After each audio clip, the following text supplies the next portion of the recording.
Hello, dear Michael. Good morning. Thank you for responding to this invitation for author's talk, which I guess is not the first invitation, because as I was looking at your book, you start your book with this reference.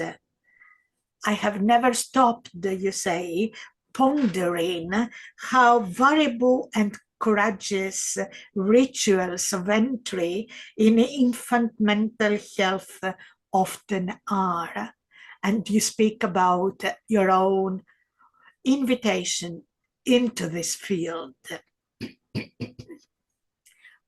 Could we start our talk about the 4 decades in infant mental health, this hallowed ground book, giving us the treasure of 25 cases over the 40 years of dedication in the field. What was your invitation? Let's start with this, and then the invitation to write this book. Well, I found from the very beginning that how I learned best from my mentors and the pioneers in the field, who were very, very small in number at the time, I learned best when they told stories. Selma Freiberg was a very stern, almost harsh woman. But when she began talking about babies, and mothers and fathers, something came over her. She spoke about them with such dignity, as if even the most awful situations, there was something in there to be understood, and there was a striving on the part of both the baby, for that matter, but certainly the parent, to do better than was done to them, to make their baby not have to experience what they did, even when there's nothing about that that's conscious, it's never spoken. Freiberg just believed it was there, and that was her tool. And so when she would tell about cases, she wouldn't tell about them the way other people did. She would tell them as stories. And I don't think that was anything more than just her nature, just like it's become my nature. It wasn't a plan to be a storyteller. It's just the way it came to her to describe in great detail everything about the room, the kitchen where we were sitting, the animals that were about, where the baby was, how the baby responded to each move of the mom, how the mom responded to each thing someone would ask or comment. And pretty soon a picture would emerge in my mind as I listened to her. And I admired that terribly. And so as the years progressed for me, I knew that as a teacher, I wanted to teach that way. And so that's what the book became a batch of stories. Not all of them complete clinical accountings of a case, some of them just bits, just this thing happened, and then that's what followed, and here's what we can learn from that. But I always hoped that that would arouse in any reader or any student's mind a mental picture of the dyad and the home and the past and the sorrow and the ache and the struggle to get ahead. I hoped it would arouse that. What a tender way to teach and to learn. So thank you for being inspired, and thanks to your mentor, to your teacher at the time.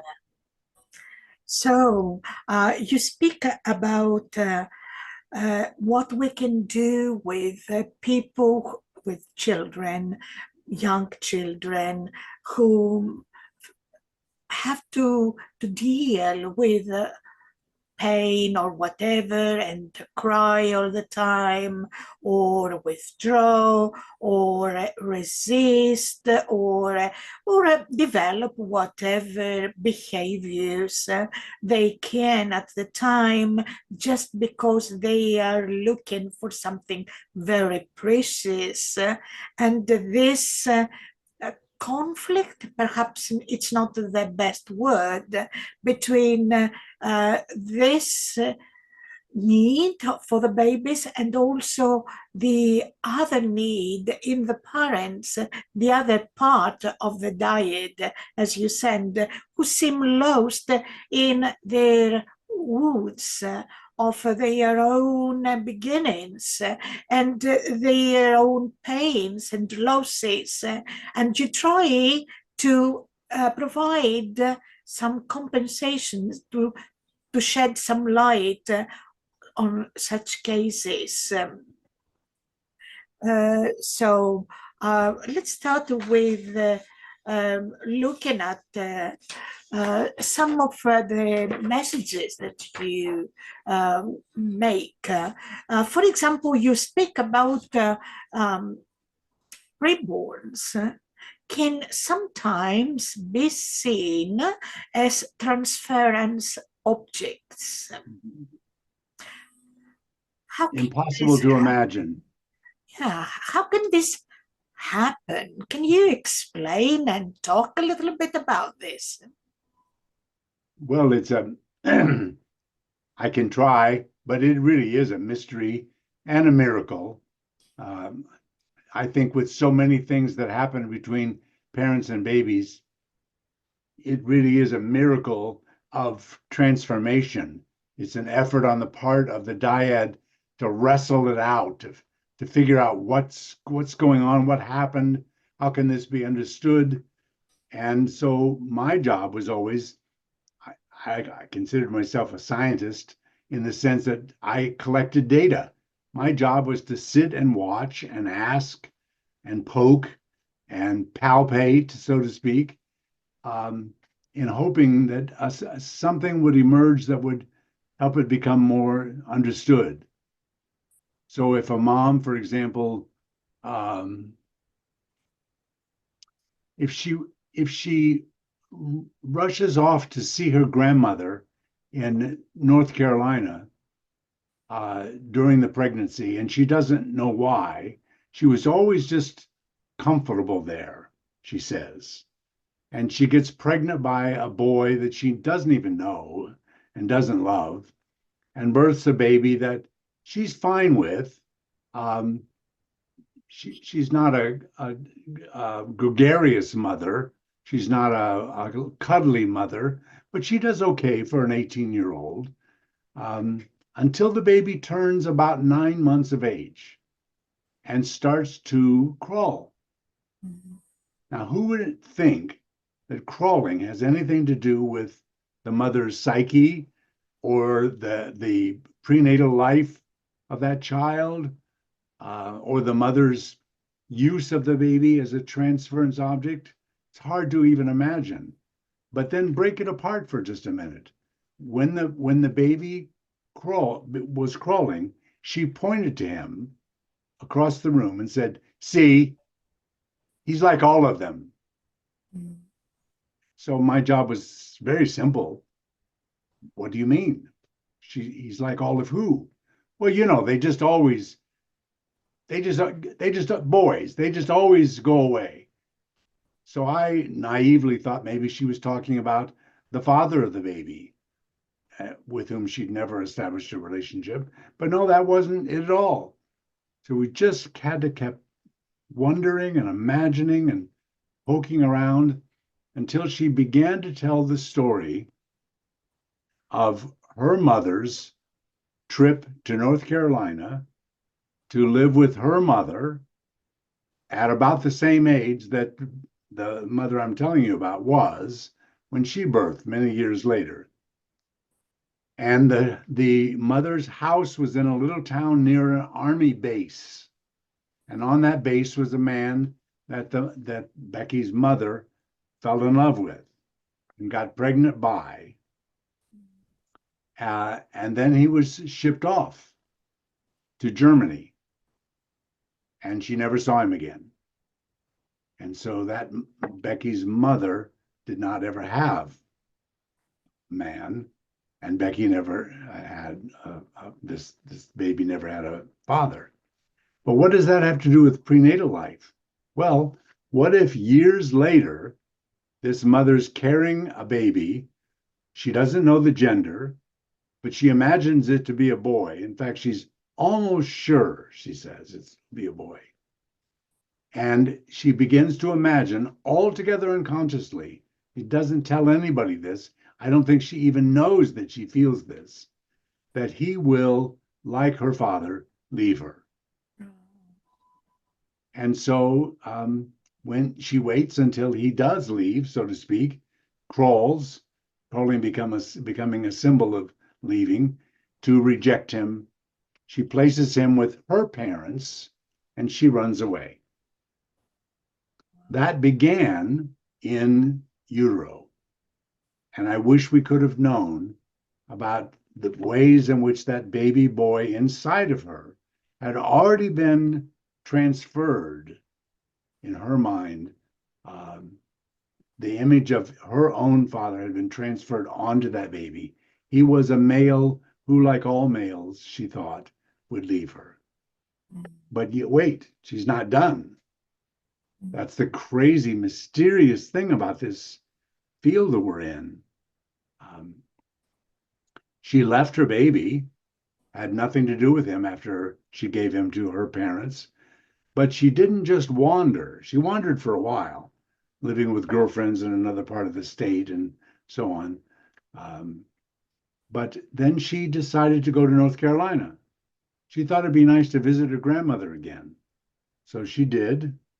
And while there, got pregnant by, of course, a young boy on the base nearby. Yeah. And at a certain point in the pregnancy, that boy, he was just a boy, what got his orders to be transferred to, of all places, Germany. But this time, and this is the key to our work in infant mental health, this time she says, no, I will not allow the man to leave the woman, or the man to leave the baby that the woman is carrying. And so she went, this is almost impossible to imagine because she's just a young girl herself, but she stomps into the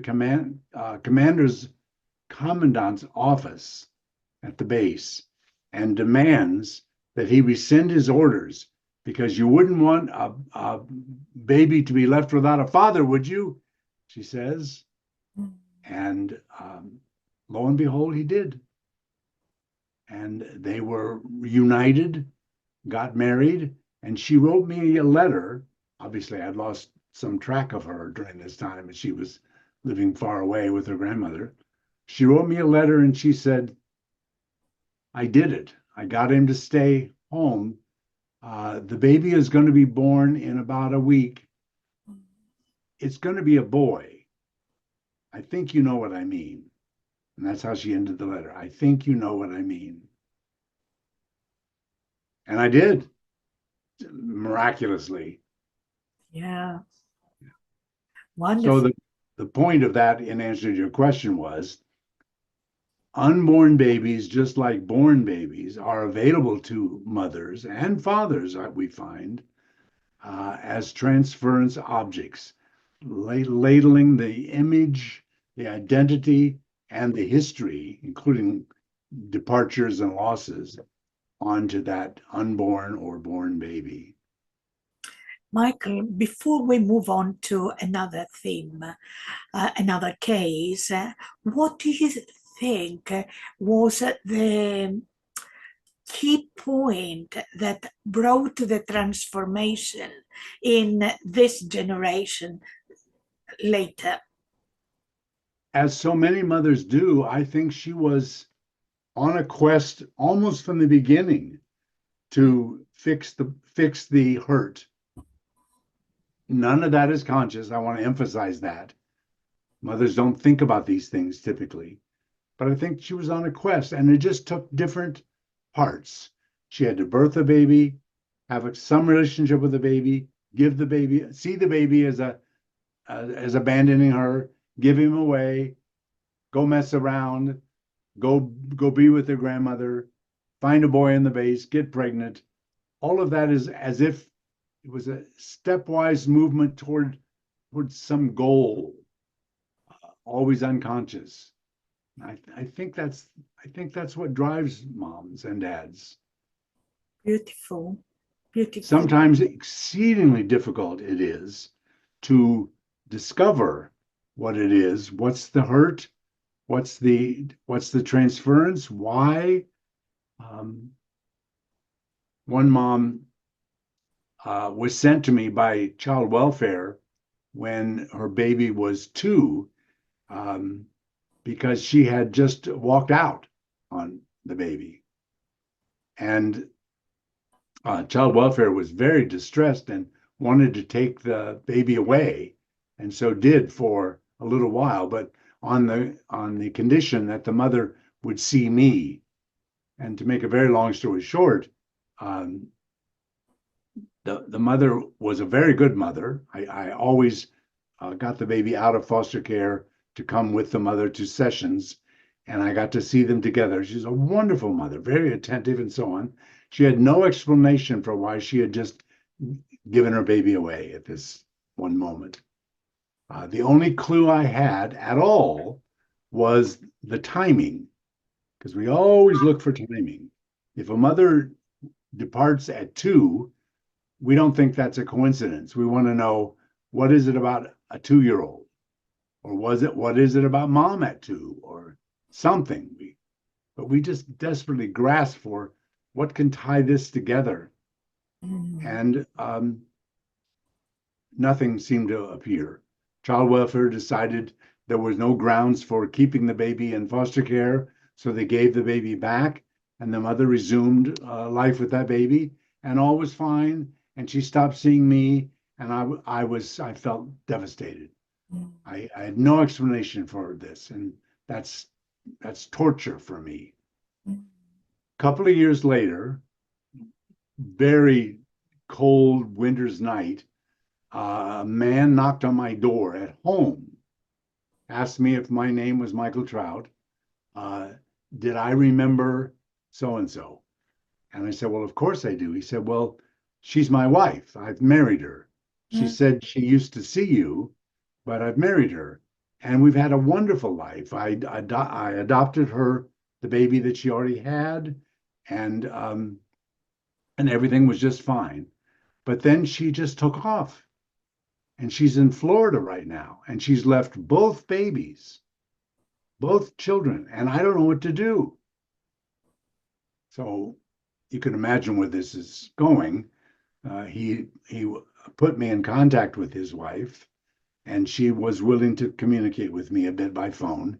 She agreed to come home and to see me, where we set about a quest that was never finished the first time around, to find out what it was that happened. Why is this happening? And of course, you can imagine that the second baby was also exactly 2 when she ran off to Florida. Yeah. So now we know there's something about that. Well, it's a very long story, and she was very resistant and not happy about seeing me at all, saying things like, "Can a mother just run off sometimes? It's no big deal. I don't know why you're trying to look inside me and dig things out of me." But one day, in desperation, uh, I asked her if she would bring some photographs of her when she was little. And she did, and she set them out on the desk. And we looked at them, and in one of them, there's a man that I don't recognize. He's not the man that she had pointed out earlier was her father. Well, she said, "Oh yeah, he's the other one." Well, the other one turns out to mean a guy that her mom was married to and is actually her biological father. And when she was 2, he left. Worse though, mom was distraught this patient's mom, was distraught that her husband had left her, and she chased him for 2 years, ran all over the country trying to find him, while my patient, then age 2, lived with an aunt that she barely knew. And she said, "Now don't try to make a big deal out of that. I don't know. I don't think about that. I don't miss him. I have no feelings about that whatsoever." But of course, very, very, very slowly, she allowed us to walk into the very real feelings that were there. And even more slowly allowed us to tie that experience with her need to leave every 2-year-old girl that she had. I By the wonder. way, this almost never happens. You never get to know what happens long term. But many years later, I was lecturing in northern Michigan at a college, and a big auditorium, and a lot of people came down after the lecture to ask me questions or speak to me. And so there was a crowd around, and I didn't particularly notice this woman in the back of the crowd, but she was pushing her way in. Eventually, evidently, saw that she wasn't going to get to talk to me, and so reached through the crowd and handed me a note, which I stuck in my pocket. And later that night, when I got to the hotel, pulled it out, and she said, her name. Let's call her Sally. It's Sally. Just thought you'd want to know that everything is okay. And the baby that was the second baby is now grown up, and she's at Michigan State studying psychology, and I'm very proud of her. So the story makes me think that when we think there is a full stop to a story, this may be just a comma Mm. or a semicolon, Mm-hmm. and that so often we hear of questions or remarks like, "What the big deal? Can't I have this right?" And we hear this also from psychotherapists or professionals in the health. Well, what is the big deal about this little detail? And I realize as I listen to you that details are big chapters. Yes. Right. Thank you for this story. Yeah, so we started talking about the ghosts in the nursery. And perhaps there is another story speaking about how these skeletons in our cupboards or in our parents' cupboards can shape or influence our children.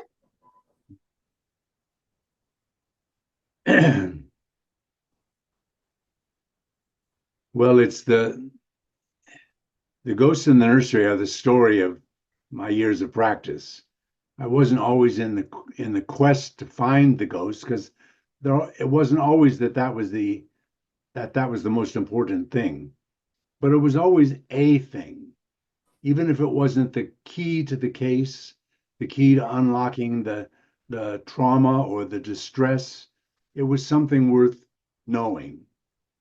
So when a mom would take note in the paper of the announcement of a baby born to me and my wife, it was a small town, she was very, very curious.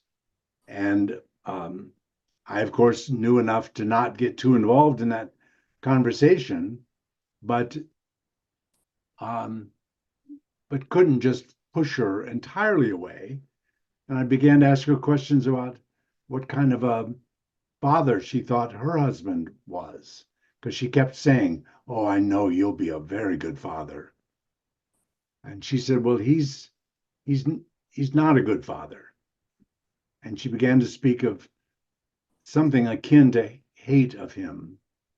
And she began to speak then of putting sugar in the gas tank of his boat, hoping it would cause him to stall out in the lake and he would maybe drown, something bad would happen to him.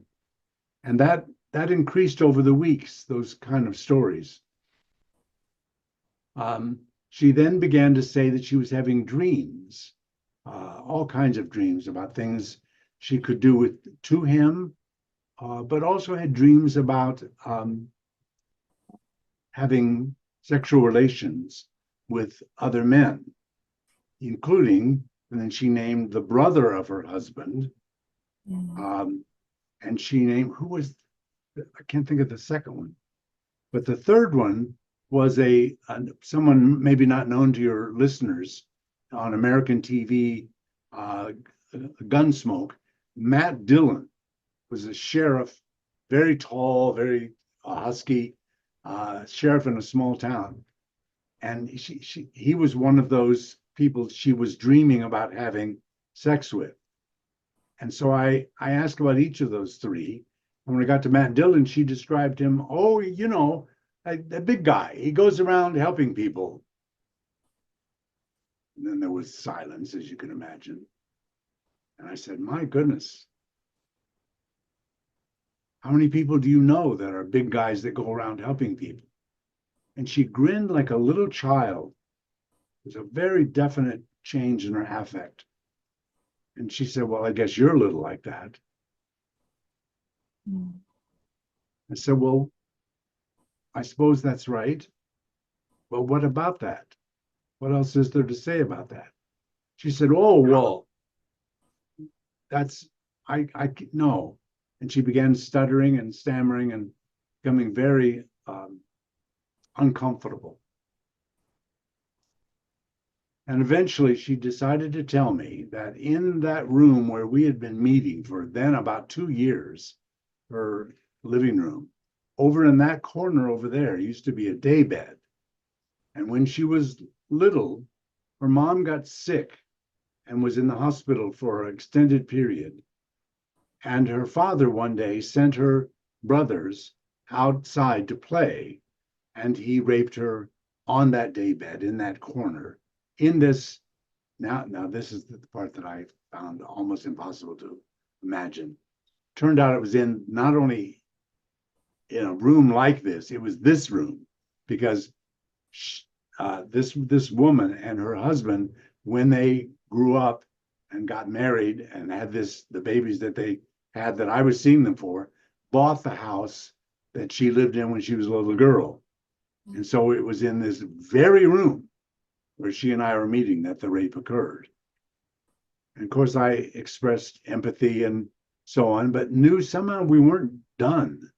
There was some kind of connection between that story and the earlier stories, but I didn't know what it was. And so I just began to ask her, do big men who go around helping people often hurt them? Oh, no, she said, you would never do that. You would never do that. Would you? I said, no, of course I wouldn't, Peggy. Of course I wouldn't. We have too much work to do. I wanted to make sure she wasn't able to interpret this as a rejection. So I simply said, we have so much work to do. We won't have time for any of that. So no, I would never do anything like that to you. And that then began a period where she began to heal her relationship with one of her twin boys. And I began to slowly see that she had made one of them her boy and the other one her paramour. One of them her threat, transference object for her father. And she was now able to reach out to that baby and make a relationship with him. Michael, you said when you started speaking about this case that you have never made discovering or uncovering the ghosts in the nursery as your prime purpose, but sometimes you got to know about them. So this makes me ask you if the discovery of the ghost is not the case. What was your prime goal when working with the people? Well, sometimes it was just to fix the problem that they came to me with or what they were referred for. The baby was crying all the time. So sometimes I would help them figure out why and find ways to cuddle better, nurture better. Um, Sometimes there would be a problem with feeding that could be fixed easily.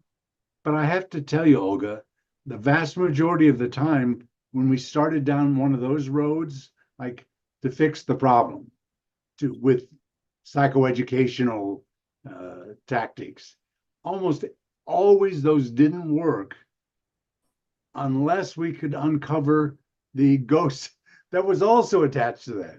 It looks like there was always something that was blocking. If a baby isn't eating, it would turn out that the mom was afraid of killing him, afraid of killing him with what she fed him or didn't feed him, afraid of doing something that her mother did to her. One mom had a brother with phenylketonuria, which can be easily treated with dietary changes. But if you don't make those dietary changes, the child ends up usually severely developmentally delayed and usually hospitalized for most of their life. And one mom had a brother like that. Her mom didn't know about the diet, and so he was ended up in this institution. She was terrified that she would omit something in what she fed her own baby, and that as a result, the baby would end up the way her brother did. She knew that wasn't logical. She knew that there are tests for PKU, and her baby did not have it. But nonetheless, she was terrified every time she went to prepare food for the baby. And now you see the part of this that's not related to the ghost. That anxiety she had, which was related to the ghost, caused her to behave around feeding times with her baby in a way that was distressing to the baby. It was fairly simple. And if I weren't trained the way I was, I think I would have just noticed the anxiety, told her to knock that off. You got to relax better, right? I don't know. I try to get her to do it better without awareness that something was blocking her from doing it better. So you describe, please correct me if I'm wrong, that the main goal is development, betterment of whatever is on the table. And sometimes the work is like the work of a person who has to remove the big stones from which block the flow of the water in a river so that the river can flow freely, right? That's a very good way of putting it. Good. Sometimes you spend a lot of time removing those biggest blocks. Yeah. And you also emphasize here how interconnected the events, the experiences, the people are, or even us with all of these people that come to our practice, or we meet, or we experience, or we bring from our ancestral, familial, or whatever directions. Yeah, I discovered that in myself sometimes in time to correct it in myself and sometimes not in time to correct it myself. So I make mistakes Yeah, in my assessments. yeah, yeah, yeah. We are also people, humans. Yeah. Okay. Now, you have spent quite a long period of your long professional life working with adopted children. Yes. Yeah.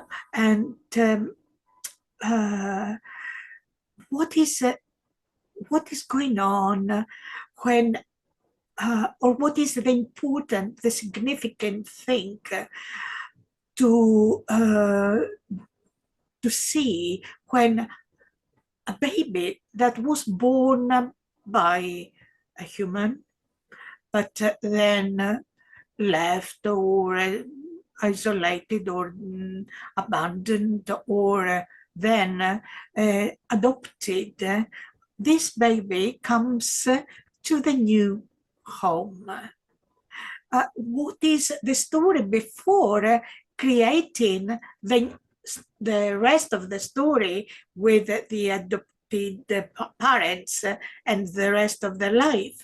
What is it that uh, the adopted child brings home? Well, that's treacherous territory. I find that most, not most, a great many adopted children have a strong vested interest in pushing all of that away. Mm, If they could, they would not even be adopted. They would just be the children of these parents, and that's it. They don't like talking about adoption, and they certainly don't like talking about loss or life in the uterus or anything like that. So it's treacherous. Um, but there's just no way we can even imagine that any organism will take in an experience like living for so long in this place and then never seeing that place, that uterus again, and going to this place mm, and just have everything be la di da there. It's not even comprehensible, at least in my mind. And so we're interested in each part of that, um, not just when the birth mother is overtly rejecting, and I certainly had a ton of those kind of cases, but also where she's not, where she's just ambivalent and confused and anxious and angry and worried. And it's that uterus full of all that affect that the baby grows into and carries into this next relationship. mm, And of course, that then has a profound effect, although almost always denied, on the adoptive parents. They're not getting just a regular baby. They're getting a baby who comes from a place of loss and hurt and worry and anxiety and maybe rejection, and is changed and brings that narrative, if only the simplest of narratives, like I will be left, but sometimes much more complex narratives, carries that narrative into the new relationship, fully expecting the new parent to be just that way. And we find many adoptive parents are able to cope with that. Their own attachment history is so sturdy and rich that they look at a baby like that and see the hurt. They don't see the baby rejecting them, they see the baby scared. And so they keep pushing in, and they know just how much to hold and touch and just what to say and how to say it and when. But other adoptive parents bring their own ghosts, their own hurts, of course. And we don't screen for that, by the way. It's only been in the last 10 years we even had instruments that would allow us to screen for the attachment history of an adoptive parent. And so we plop these two together, this injured baby and this injured parent and expect them to greet each other and make a relationship that's satisfying for both. Sometimes it happens, a lot of times it doesn't. Have you got a case in the book? You could discuss a little bit more about this. Um, I think there are many cases in your book There are. about adoption. Would you like to choose one of them and make a little bit of description of this case? Well, let me take a really simple one first. Uh, Not dynamically simple, just simple in the overall description. Sometimes the adoption dynamic doesn't come home to roost until the baby enters adolescence. Or I don't think of it as adolescence, I think of it as individuation. And it's the job of the baby, the child at individuation, age 12, 13 or so, to say, thank you very much. Great knowing you, but I'm going to be my own person now. So step aside. Mm. And in the best of circumstances, that's difficult for families. Sometimes the child needs to make the mother the stupidest thing that ever walked the face of the earth and tell her so every day, just to create that distance. And a smart mother will just take that and not be injured by it. Um, but sometimes the child doesn't know how to individuate, just can't can't quite manage it. So one little girl in the book um, turned to what her adoptive mother, would call stealing, and she drug her in more or less by the ear, saying, "She steals my stuff. You got to make her quit doing that." Otherwise, the history had been not exceptional. They'd had a good relationship, as far as I could tell, although the mother was a bit um, withdrawn herself, but not bad. And the girl was accomplished, and I really got a kick out of her, and I loved knowing her. But she did steal her mom's stuff. She got into her mom's room and took innocuous things, often paper, erasers, but sometimes her tablet, her computer tablet, or something of value. And she said she didn't know why she did it. She just did it. Um, and of course, my interpretation was um, that she was simply trying, in her own beginning individuation, to take some of mom with her. She wasn't stealing. She was, what's the word we use to take into the mouth in young. Great. Yeah. Yeah. She was trying to take something from the mother into herself. Um, and that was not an interesting interpretation to the child or to the mother. Oh, geez. You psychologists, you always want to make big deal out of everything. I just like to get in her office. I like to play around in there when she's not there. And the mother would say, "Well, if you do that again, I'm gonna send you to," and she made up something, China or something, having no sensitivity to what she just said. That she was saying, in effect, if you individuate from me, I'm going to throw you away. So the girl never really did. She slowed down and eventually stopped, and she got involved in theater at high school and other things, and she was doing better. And the mother thought, well, that's enough of that. So they left. But before I retired, they heard that I was retiring and wanted to come back and see me one last time. So they did on my very last day of practice, actually. And I was thrilled to see the girl. She had grown so beautifully and was very active in her school, high school, and so on. Was about to graduate, but she was sitting on my couch, which used to sit right behind me here, picking at a thread on her jeans, right on the knee, just picking at it. And she was pulling it out longer longer and longer. And I just watched her for a while. And then I said, "What are you doing?" He said, "I'm nothing. I'm just pulling on this thread." I said, "It's getting longer, isn't it?" He said, "Yeah." I said, "Where's it going to go?" He said, "It's going to go off up into the sky." I said, "Well, what will happen then?" "Well, it would go all the way around the universe, and then it will land in another place." And I realized he was telling me, I have never lost my hunger to connect with my first mother.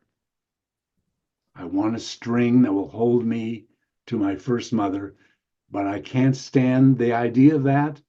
I don't want to tell you that. So I'll show you this way. And if you're smart, you'll figure it out. So sometimes it's just a small intervention like that, just stealing. Yeah. Sometimes it's a major intervention where the child carries from the original family um, things that are simply unresolved and cannot be resolved because they're not known about. We so often don't really have a good history of the birth mother or the prenatal life, and so we just have to guess. And sometimes the guessing is productive, and sometimes it isn't. One baby just, according to the adoptive parents, just wouldn't look at them, and they believed he was blind. And they heard I knew something about blind babies, and they wanted me to come to their home and do an examination. So I did. I found him to not be blind at all. In fact, I found him to also make uh, a good eye contact some of the time. But they were right.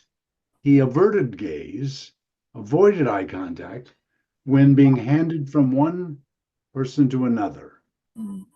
So I first noticed it when they handed him to me. He did a full 90-degree aversion. And I thought nothing of it except that maybe I'm just a stranger. And of course he would avert. But he did the same thing when I handed him back to the mom. And then I asked her to please hand him to the dad. And he did the same thing each and every time. And we began to create a narrative about that. That this is the child who, when he looks away, when he looks at somebody and then looks away and then looks back, they're not there. The birth mother disappeared. 2 foster families disappeared. And so it's best to not look back. It's best to avert the gaze. They were able to work with him very softly, very tenderly, and the behavior went away almost immediately, and their worries about his being blind went away almost immediately. What lingered a little bit was this secret that mom said while I was examining her baby. She said, "I don't want him to look at me." I thought that was strange and worrisome statement to make. But when I asked, she said, "I'm afraid he'll look in my eyes and see that I'm thinking about the other one." The other one? What other one? What? Well, it turns out they had adopted another child, not within a year of adopting this one before, and that child had been recalled. Um, the adoption had been disrupted, we call it here in America, and was returned to the birth mother. They had no idea how to grieve that whatsoever. Didn't cry, didn't talk about it together. But mom knew that she carried the if not love, at least something, some kind of connection for that baby in her heart, and she was afraid that this baby would see it, and she didn't want him to see it. How interesting, Michael. How interesting, all these details which most of the times go unnoticed, uh, especially when you work with adopting uh, parents or adopted children or adopted adults. Do you think that the professionals that are involved in this context are really well equipped, in quotation marks, in terms of reading the signs and um treating or responding, better this, responding to the needs? There are a few well-trained folks like that around the world who love the science, who are passionate about the nature of attachments and how delicate they are. But the majority of counseling, at least here in America, these days, is done by very young, very poorly trained, now corporate practices where they're rewarded for seeing the greatest number of clients in a given day, and they just don't have time to get trained, and they're pulled right out of graduate school immediately, so they don't have options for in-service training. And then, of course, the people who actually do the casework in adoption and foster care are just notoriously poorly trained. They're usually bachelor's level people. Nothing wrong with that, by the way. There are many brilliant bachelor's level people I know, but they're overworked and overburdened, and their own defenses begin to erupt. They just can't care that much about everybody, they think. Yeah. Okay. You have quite a good number of cases analyzed in your book, and perhaps parents who have adopted children perhaps would be greatly helped by reading the cases, as something might speak to their hearts. I love those coincidences when a parent picks up by the way, this book is not written for parents, but I would welcome their readership. But the coincidence of a parent picking up a book and turning to a chapter, and that chapter speaks to them. Yeah, isn't it nice? Uh, let's move to the fathers, because men in general, because especially over the last decades, there is so much talk, and it's good thing. I'm not saying we shouldn't have it, about women, motherhood, etc. And there is a lot of understanding about postpartum depression or depression, even prenatal depression in terms of mothers, etc. But what about men? Uh, are men subject to prenatal depression or postpartum perinatal depression? What is it? There's a growing understanding, at least in America, that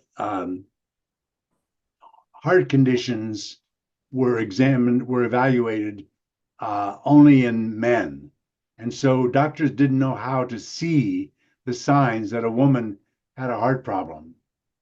Exactly the flip of that, the opposite of that, I think is the case in our field. We don't know what depression looks like in men. And sadly, we're not equipped to just go slow and ask questions and be open-minded about how a man might store pain or injury, or might express sorrow or even depression. the little boy I was just now telling you about that parents thought was blind. Um, the father there was a big guy, chemist from Texas, very well educated, um, and said this loss of the other baby, he would say she's just making a big deal out of that. She that she had sorrow about that. My thing is, and then he just got quiet and he said, "Do you know that the paint that you get at Menards is a big lumber company in our area, is no good." Now, who would know that that's an entree to talking about his sorrow? But you have to think that. With men, you have to follow whatever breadcrumb you're given. Um, and what he meant, it turned out, is he had gotten some of that paint to paint the nursery. I said, "What were you painting the nursery?" He said, "Well, the paint that was bad, well, I wasn't exactly painting the walls. I was painting over something I had earlier painted on the walls for our first baby, the one that was taken away, taken back." He said he painted a rainbow with bands like this. And then in one of the stripes, he painted the baby's name. Let's say it's John. Now that baby is gone, and this nursery is to be occupied by this new baby, the one they think is blind. They won't look at them. And he said, so I went to Menards and got paint and just thought I'd paint it over. But every time I painted it over, John would come right through. No good paint, terrible paint. I mention that to you because I think it's just such a classic and beautiful tale of how one particular man says, I hurt too. I just don't hurt like she does. And I'm never going to tell you about it, but I'll give you hints. So So, one father that I described in detail in the book, it's the longest chapter in the book, actually, suffered profound prenatal depression that lasted for a while after the birth of the baby. And it was devastating. His wife is actually the one who drug him to my office, so distraught at his lack of involvement in the pregnancy and his distress. He sat in my office, even pulling at his hair and bouncing back and forth like this. And she just didn't know what to do with him. She said, I'm going to have a baby soon. I can't stand to have another person I have to take care of too. Anyway, I began to see him and really, really quite fell in love with him. But the short version of the tale is that when his mom birthed him, and it turned out a twin, so my patient is a twin, when the mother birthed them, she left them in the care of another woman, stranger, of course, to them because they were newborns, and went a few states away to recover. He would do it in quotes like that, from an unknown illness. I assume some sort of postpartum depression of her own.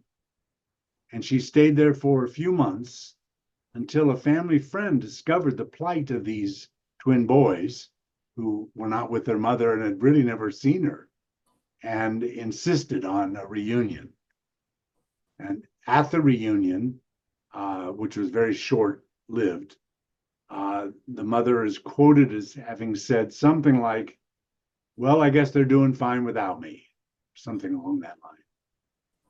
Sometime later, they were finally reunited back in the family home and began a life together. And for all I can tell, life after that was just fine. There was no, they had a good relationship. but there's some missing pieces. Of course, the key piece, it's not a missing piece, it's obvious, is that he was worried about his baby. He was worried that he would leave his baby, just like his mom left him. But the missing pieces were things like when he and his twin brother were about 9 months of age, their mother got pregnant again, and that baby was stillborn.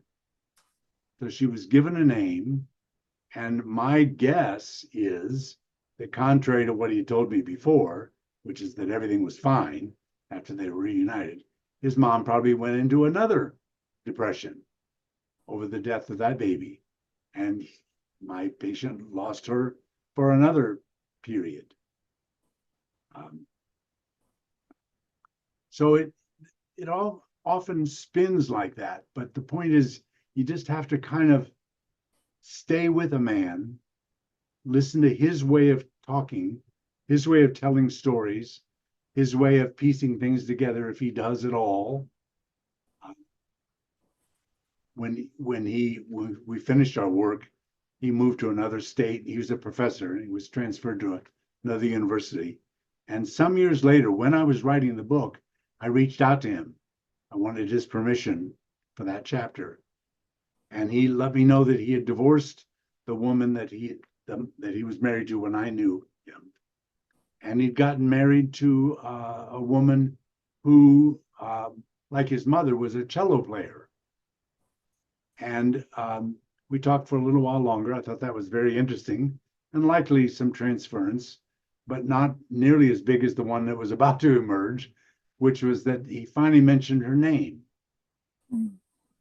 And her name was the name given to the sister that died, the stillborn sister. So he grew up, his son is now grown up, and he divorces his wife, and he finds a woman who plays the cello and has the name of his dead sister.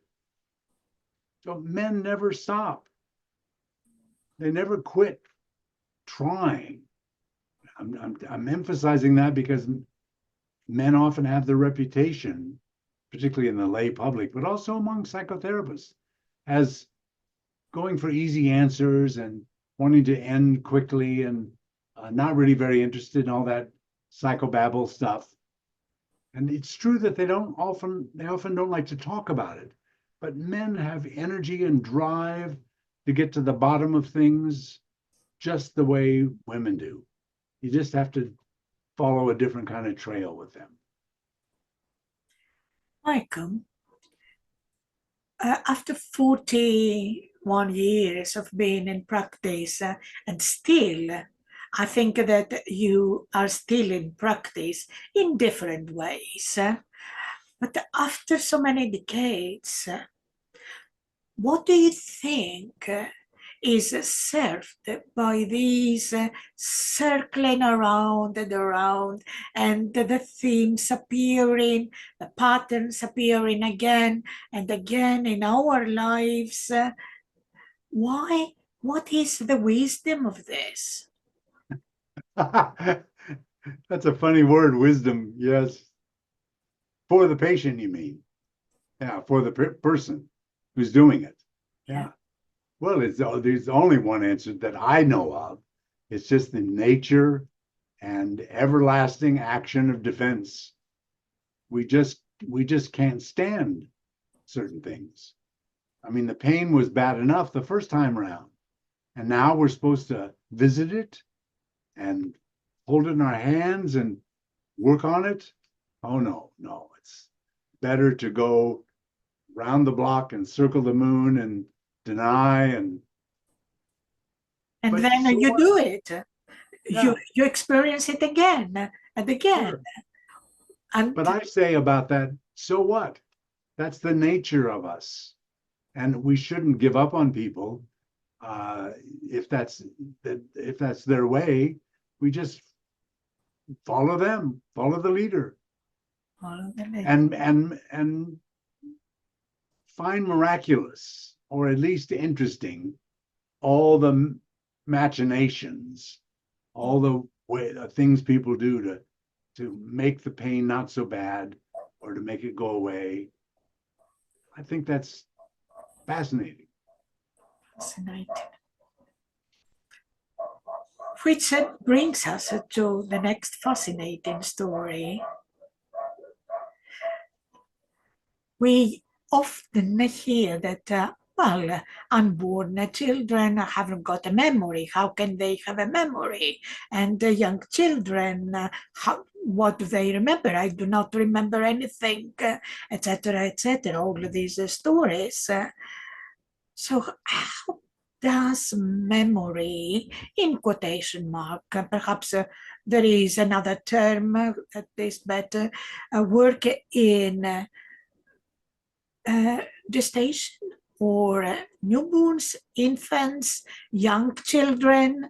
How does it work, and why is it so important to understand?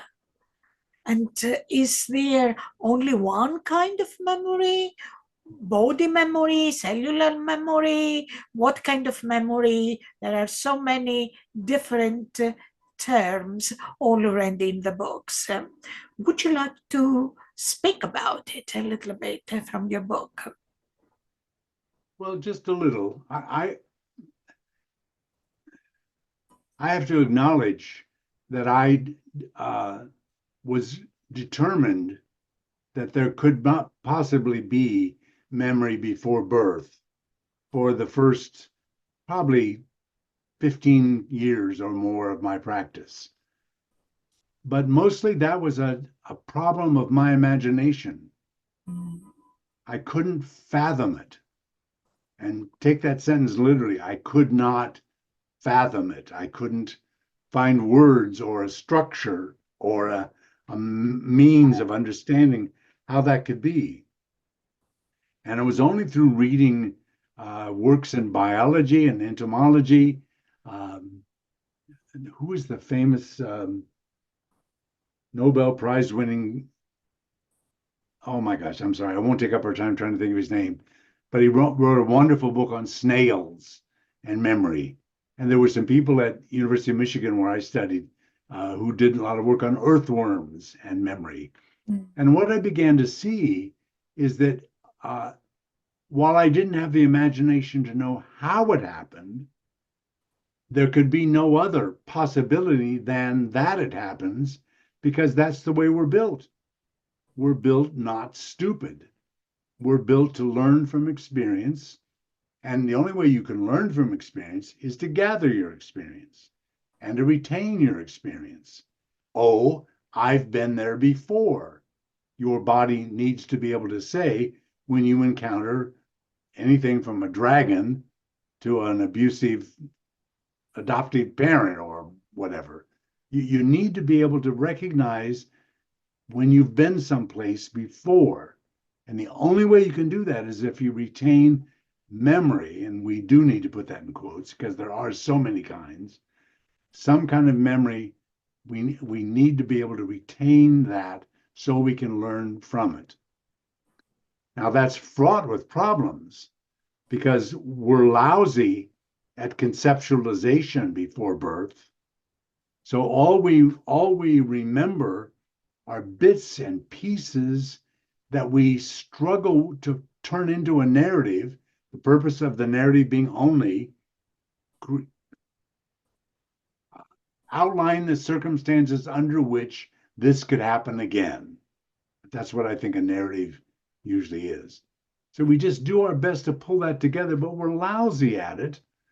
And so when we're born and we encounter various situations, we may think we see that danger when it's not there, but we react as if it were.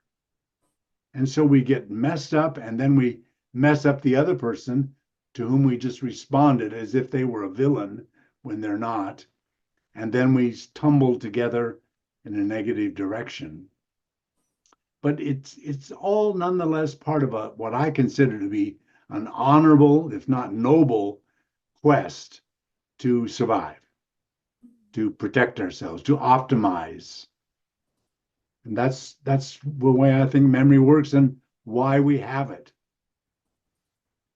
So we also need to be a little bit more careful with the interpretation of the data, right? Absolutely. Absolutely. In respect of the fact that we're poorly equipped, often when things happen, to interpret them correctly Yeah. or even create a proper, accurate narrative.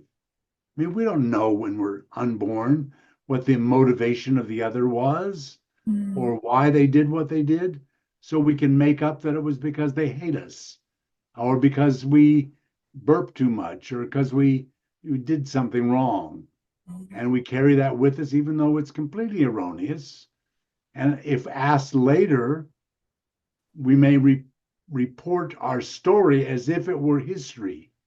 And it may be, by the way, we may be right, but we may be quite wrong. Yeah. So you bring our attention to this subjectivity, because sometimes also people ask, I mean, professionals speak about, but how do we know that this is so? Meaning that sometimes this subjective aspect does not sign correctly the narrative of the person, looking for objectivity where there is so vast subjectivity. And we've got to be respectful. That's the word that comes to my mind. It's not that we doubt the story. It's not that we think someone's lying. We're just respectful of who they were at the time and respectful of all the possible meanings and interpretations that could accompany this. Why? What a beautiful thing to do. Hmm. Now, this brings us to the next question. Uh, Taking into account what we have discussed so far, what sorts of internal working models of self or relationship are created by children? Why do they held that supreme power over their lives even much later, until they are proven as not standing anymore and transformed or changed by the children, then adolescents or adults or whatever? So can we speak a little bit about these internal working models? Well, of course, they are a critical part of development that we didn't know very much about until 50 or 60 years ago. Um, they're part of our effort to make sense of what we see and experience, often in very raw, organic ways that don't make any sense. And we don't like that very much as organisms. We don't like things to not make sense. You know, if we want to save ourselves from being hurt in this way again, or even challenged in this way again, then we think we need to understand the thing that happened and organize it, structure it, make something in there that's predictable. And so we're very active. Um, the internal working model part is a little bit bordering on treacherous because now we're starting to take personal what happened. Now we're starting to say, I wonder what I did, I, which is all really a way of saying, I wonder what I could be sure to not do so that that thing doesn't happen again. Um, the best example is probably the experience that many children of alcoholics uh, decide that they can control the alcoholism of their parent if they just be good or be nice or bring them coffee or rub their father's head or pat their mother's belly or something, um, then they won't drink. And then if they don't drink, they won't yell at me. And if they don't yell at me, then maybe supper will be on time. It's as basic as that. some metaphor that is some kind of metaphor for what I think we do, even in a stumbling way in utero, but certainly in the first 2 years of life. We observe, we struggle to make sense, then we take it inside and think about what we can do, what we should have done, what we might do next, and it becomes part of the model of self. Mm. Right. Um, what part can be played as we encounter the souls of families with whom we work by our own internal models?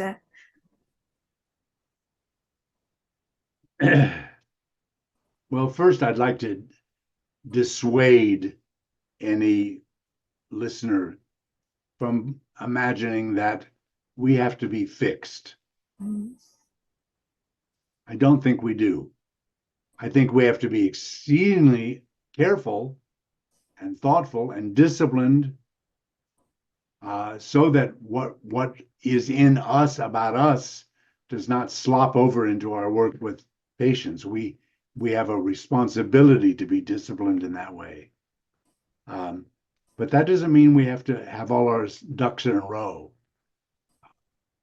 Sometimes when our ways of getting our ducks in a row, having everything fixed inside of us emotionally and mentally, turns into losing passion and losing sometimes even empathy, because things out there that might touch us, might cause us to cry or fall apart or feel uncertain about what to do. When those things begin to intrude, we sometimes get so afraid of them that we just get tough and stiff and affectless because we think we're not supposed to feel that way. We're not supposed to react. And there's truth to the fact that in some situations, reacting is bad. I have no argument with that at all. My argument is with what sort of defenses we erect, ironically, to help us deal with the fact that we're not fixed yet. Why can't we just accept that we are full of emotion, we're full of a lot of things, and we have a responsibility to take care of business when we're with a patient? But that doesn't mean we can't, as I have so many times, drive down the road after a home visit, pull over to the side and weep at my impotence, at my stupidity, at my failing to do what is part of my internal working model. I raised by alcoholics, I have that disease where I think I can control things, and done a lot of work on that, and no doubt about it. And I've managed quite effectively, I have to say, to take care of that in psychotherapy with others, with patients. But that doesn't mean it's gone. So when a session goes all together south, you may find me down the road weeping about how I failed again. I failed to make everything all right. Thank you. Thank you for the lessons you have given to us.